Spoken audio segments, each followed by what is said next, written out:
Hi, welcome to Alive with Alia. My name is Alia and this is going to be my introductory post. So let me tell you a little about myself. I'm really interested in learning more about people, kind of analyzing them and understanding them. So I do have an interest in typology. I consider myself to be an INFJ, but of course I'm not an expert. I love nature. I used to be really into hiking, and these days I enjoy bird watching, backyard birding, gardening, enjoying all the little butterflies and visitors to my yard. That brings me a lot of peace of mind. I find it to be very grounding, very meditative. And that's been important to me because I live with chronic illness, so I have a number of health issues and related disabilities.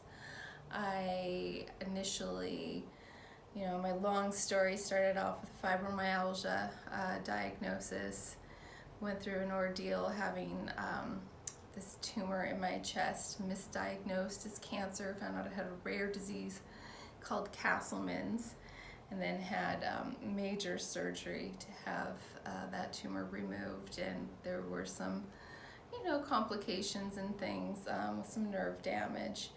And my health declined a lot after that, and I've since gotten a diagnosis of dysautonomia with POTS, and that's postural orthostatic tachycardia syndrome. So I've had that diagnosis for a while, and that impacts me in a lot of ways, and I could probably be talking about that. And I've recently started receiving treatment for mast cell activation syndrome, and I have a lot to learn there.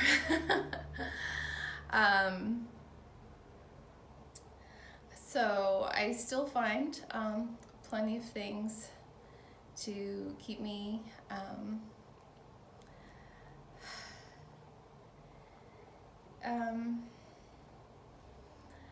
I have a lot of interest in crafts and hobbies and things.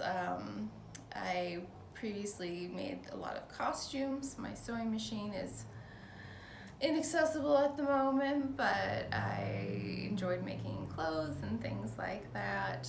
And truth be told, I can be a little, I can kind of hop from craft project to craft project. I like to mix it up. My latest thing has been these bird feeders that are made out of repurposed glass. That's a lot of fun.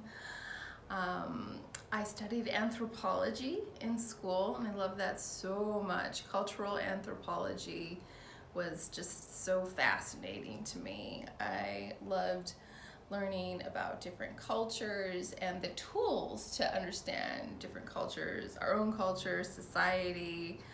So ethnographic studies and that methodology really spoke to me, and it means a lot to me that I was able to go back to school and study that. It was the time of my life, and I'm so thankful for all the knowledge I gained from that experience.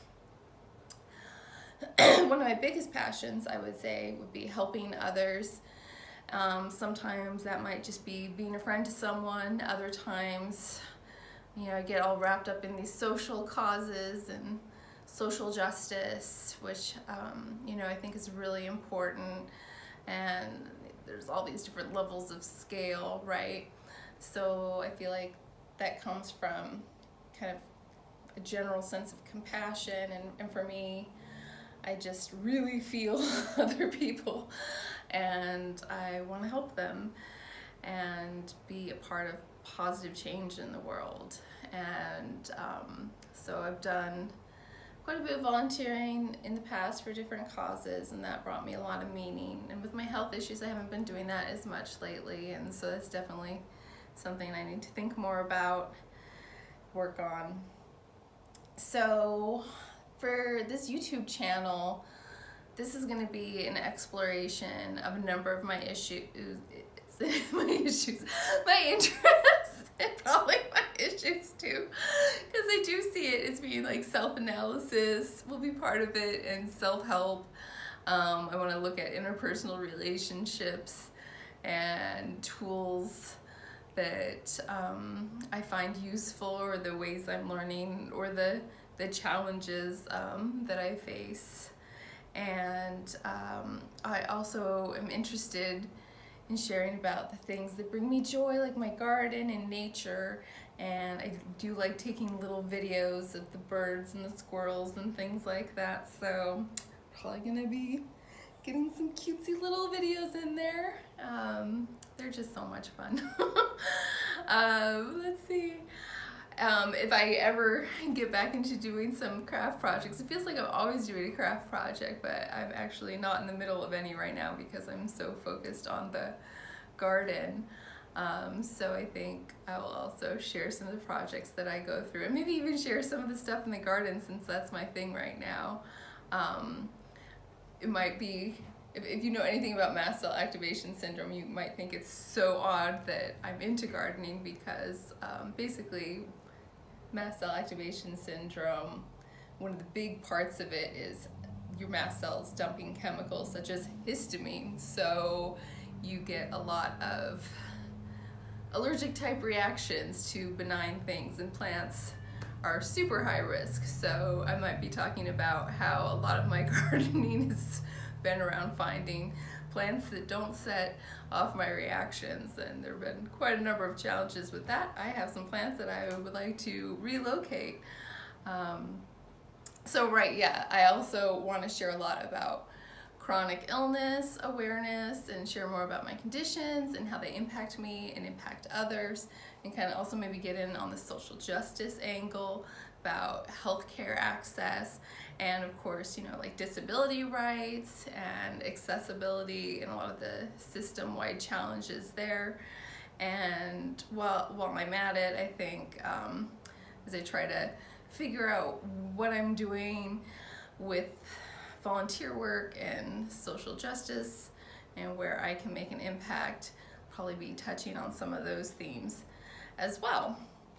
So my plan, which we'll see how that goes, for the first real episode, because this is like an introduction, is to kind of get into exploring where I am with my idealism. I feel like in the past I've been very idealistic, and big dreams of utopia, and how that works with my work to accept things as the way they are, to be more realistic and be more grounded.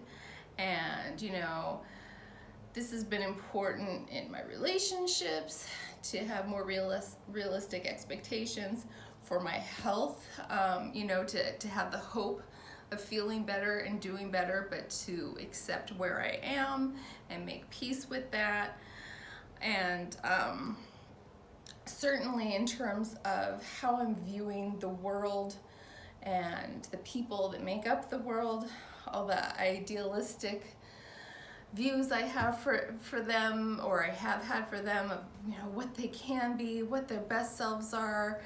And then where I've learned a lot about accepting people as they are, and just being there to support them as opposed to trying to guide and shape them. And how that transition has impacted the other ways I look at idealism and acceptance. So hopefully that will be the next installment of Alive with Alia. And I've decided to call this channel Alive with Alia because, obviously I am Alia, and the words sound similar, Alive, Alia, with the A-L. But also, not just to be catchy, but because I really wanted to touch on just like having a passion for life, and to always be learning and growing, and even in struggle, even in pain, to always make sure that there is this connection to being alive, creating joy, and appreciating that, we made it to where we are right now. Like, hey, I'm alive. This is an accomplishment. And to just really experience the gratitude of that. So I hope to have, you know, a touch of that as we go through. So please like this video, subscribe so you can see what I'm up to and what the future little videos will be like, and live in love with life.